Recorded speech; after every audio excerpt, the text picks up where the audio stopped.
আমাদের চিতার প্রোফাইল আমি সার্চ করতেছি, যখন আমি দেখতেছি 1-2 ঘন্টা আগে অনলাইনে, ভাই এই চিতা নামটা তোমরা আজীবন মনে রেখো। এবং বাংলাদেশের ফ্রি ফায়ারের প্রতি আমার নিজের পার্সোনাল ভাবে রিকোয়েস্ট থাকবে যে চিতা নামটা এটা যেন ফ্রি ফায়ার ই স্পোর্টস এর সাথে আজীবন কানেক্টেড থাকে।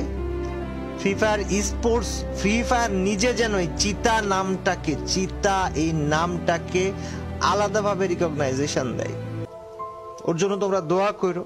মাত্র 20 বছর বয়সে ভাইটা আমাদের চলে গেছে। আর গাইজ আমি তোমাদেরকে একটু বলে দেই, চিতার মানে ওকে দাফন করা হবে হচ্ছে ওর ফেনীতে, ওর গ্রাম যেখানে এলনা পাথর, ছাগলনাইয়া, ফেনী, এখানে। তো কেউ যাইতে চাইলে যাইতে পারো। আজকে সম্ভবত বাদ এশা ওর জানাজা অনুষ্ঠিত হবে এলনা পাথর, ছাগলনাইয়া, ফেনীতে।